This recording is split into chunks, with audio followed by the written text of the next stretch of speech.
बहुत सारे नौजवान लड़के और लड़कियां दौड़ लगाते हैं, उसमें कोई मुसलमान नहीं होता, कोई मुसलमान नहीं, सब दूसरे लोग होते हैं। कोई फौज में जाना चाहता है, कोई जीआरपी में, कोई सीआरपी में, कोई पीएसी में, हाँ, कोई बीएसएफ में, और हम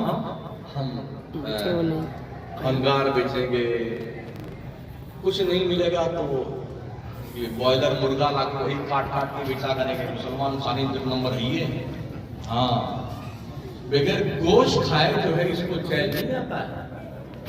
ओ पिज्जा बर्गर खाने वाला, रोज chicken chilli, chicken crispy, mutton बर्रा तोड़ फुला के घूमने वालों, मुझे बताओ, जिन सहाबा ने जौ की रोटियां खाई, जिन सहाबा ने फटे पुराने कपड़े पहने थे, जिनकी तलवारें टूटी हुई थी, जिनकी जूतियों में भी टांके लगे हुए थे, वक्त के सुपर पावर ताकत कैसरो किसरा को पैरों के तले रौंद के बता दिया था, मुल्क ताकत की बुनियाद पर नहीं, मुस्तफा की गुलामी की फतेह किए जाते हैं।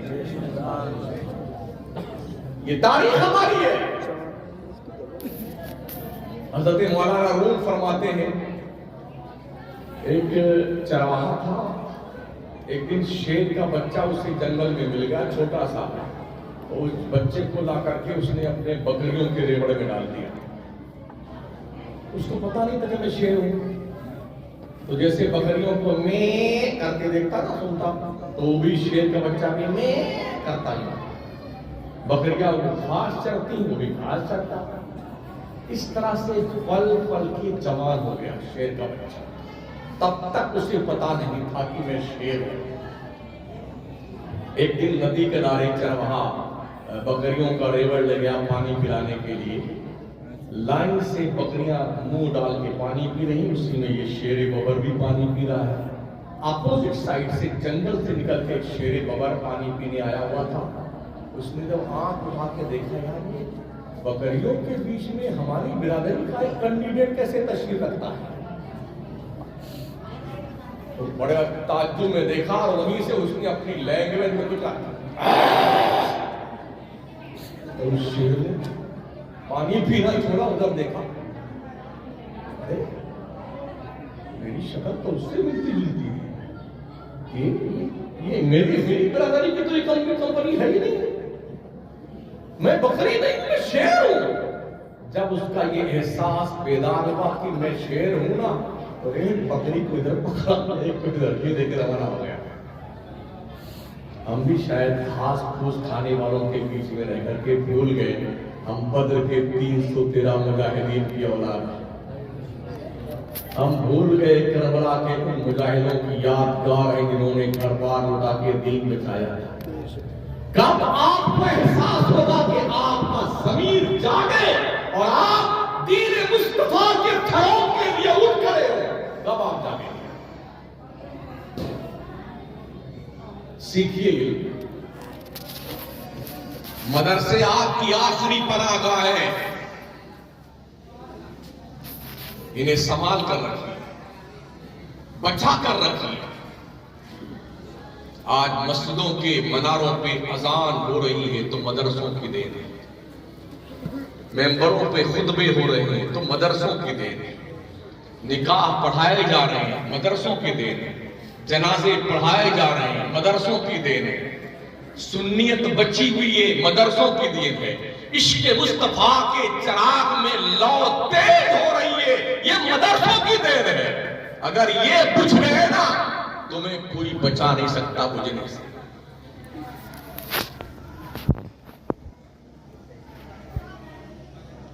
कभी सर्दियों में मदरसों में आके देखा करो, क्या कोई बच्चा ठंडी से कांप तो नहीं रहा? अगर पैसे उसके पास नहीं है तो स्वेटर लाके दे दे खरीद कर, लिहाफ लाके दे दे, गर्म पानी की मशीन लाके लगा दो। ये उस खाने से ज्यादा सवाब होगा जो तेरे बाप के मरने के 40वां 20वां दरसे और 10वें पे खिलाता है अपने खानदान की तोड़ टंकी बनाने के लिए ना, उससे कहीं ज्यादा सवाब एक गरीब बच्चे के लिए कोई बिस्तर दे देने में। किताबें लाके दो बच्चों को।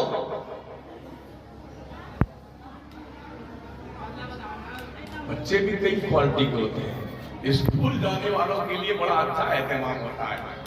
4 बजे माँ जागती है, पराठा बनाती है, नहलाती है, गुड्डू को धुलाती है, सुरमा, काजल, पाउडर चकाचक करके, टाई वाई लगा करके, बूट सूट पहना करके, खुशबू में एकदम लपेट करके, अब उसको पराठा रखा, आमलेट रखा, चॉकलेट रखा, पैसा भी रखा, बेटे खाने इसको और कम पड़ जाए और पैसा दे देंगे, बेटे मेहनत से पढ़ना, तुमने डॉक्टर बनना है, तुमने इंजीनियर बनना है, तुमने लॉयर बनना है।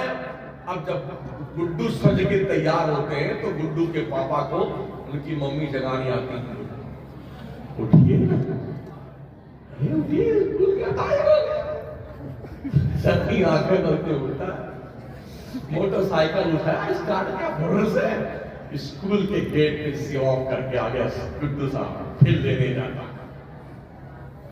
और जिस बच्चे को मदरसे में भेजा जाता है फटा होता है, कुर्ता भी फटा हुआ है, पैजामा फटा हुआ है, टोपी भी मैली बिछेली। हाँ, कोई नहलाना नहीं, धुलाना नहीं, क्रीम पाउडर नहीं, ये दोनों नली भी चालू है। कभी कभी ये अंदर भी तशरीफ ले जाता है। हाँ, यूं बेटा पूछता है, आरा रोक लगा हुआ है, आस्तीन में इस्कंदर कुरान का 4 रंग पहले का गायब, 4 पीछे का गायब, ना पैसा देती ना 2 थप्पड़ और मारता, 2-4 घंटा मौलवी का दिमाग चाट कर जाना, तब तक मुझे फुर्सत मिल जाए छाया गीत देखने के लिए। क्यों करने? ये मोबाइल की दादी अम्मा जो नासूर बन के तशरीफ लाई है ना, एक फिंगरप्रिंट के नीचे जहन्नम के 8 दरवाजे खुलते हैं। एक फिंगरप्रिंट के नीचे सारे दरवाजे ऊपर हो जाते हैं। तो मैं अर्ज कर रहा था, बच्चियां यहां की हैं या कहीं की, अकेले पढ़ती हैं पंचगनी, बंबई और जी दिल्ली जेल में कहां, और गैर महरम बच्चों के साथ घुल मिल करके। जबकि आप जानते हैं ये जो मोबाइल है बहुत कुछ इसमें है, और मेरी आका फरमाते हैं जब 2 गैर महरम लड़का लड़की इकट्ठा होते हैं तो तीसरा उनमें शैतान। हम समझ रहे हैं कि हमारी बच्ची पढ़ रही है, बहुत कुछ बुरा हो चुका है साथियों, खुदा के लिए बेदार हो जाए। मैंने तखमीना लगाया है मुल्की पैमाने पर खरबों रुपए हमारे जलसों पे खर्च होते हैं सालाना। रिफंड क्या मिलता है हमारे सुन्नियों को? 5%। मुल्क के बेशतर इलाके में 2-2, 3-3 शायर बुलाए जाते हैं, उनका नजराना 50,000, 70,000, 80,000 एडवांस दरों भी खाते हैं। फिर वो आएंगे तो धुन बनाएंगे, मैक लेके नाचेंगे, हमारे नौजवान जो लौटे हैं ना, अब पहली सप्ते में जाके बैठते हैं, इतना पर्चा लिखे, ये पढ़िए जी, ये पढ़िए जी, ये पढ़िए जी। और बेटा वो नाच नाच के पढ़ता रहता है, और जितना दिल्ली से कमा के लेके आया है ना गद्दी है। अब ये भी फोटो हमने कुछ मौलवी और जाहिरों को देखा जो मुफ्ती भी कहलाते, वो भी गर्दुलवा हो गया, खाब बन रहा है शायर पर। वो बेहया मुफ्ती मौलाना कहलाने वाला वो भी नोट बताता है, ये कोई मुजरा खाना है, ये मुस्तफा की नात पढ़ी जाती है, ये बारगाह वो बारगाह है, अदबगाह है, ज़ेरे आसमां अज़ अर्श नाज़ुक तर, नफस गुम करदा मी आयत जुनैदो बायज़ी जा।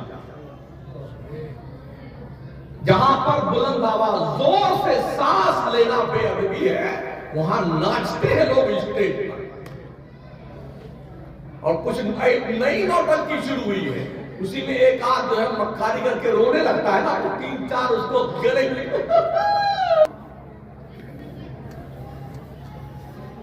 बेगैरत टाइप रहता है। तो तुझे नबी का तकवा याद नहीं आता? दीन के व्यापारी, मजहब बेचने वाले मक्कारी करके आंसुओं का भी पैसा वसूल लेते हैं। 70,000 तो नजराना लिया कम वक्त ने और 25-30 हजार रुपया छूट आ गई है। तो इतना बड़ा बैग भरता बेटा मुस्कुराता रहता, भरता रहता। देखा है नहीं देखा है? इनसे अच्छी बातें मदरसे के बच्चे पढ़ते हैं मुझे। हाँ, और सुन लो कान खोल करके, मदरसे के बच्चे को आप 1,000 रुपया दे दें, कसम खुदा की उसका दिल इतना चौड़ा हो जाएगा। मगर ये जब बच्चा नहीं थोड़ा तो नाचने वाला होना चाहिए, थिरकने वाला होना चाहिए। पता है तुमको हदीस शरीफ का मफहूम सुनिए। जब सहाबा हुजूर की बारगाह करम में बैठते थे ना, सर झुका के बैठते थे, हिलाते नहीं थे, इस खतरे के पेश नजर कहीं ऐसा ना हो कि हुजूर की बारगाह में बेअदबी हो जाए। रवायत में मिलता है उनका तस्वुर यूं था कि अगर वो सर हिला देंगे तो चिड़िया बैठी है सर पे वो उड़ जाएगी, यूं था उनका तस्वुर। इतने अदब के साथ बैठते थे। नजर भर के हुजूर का जमाले जहां आ रहा देखते नहीं थे। जैसे नजर रुखे ज़िबा पे पड़ती थी फौरन छुप जाती थी नजर। मलाहते मुस्तफाई ये मेयार था।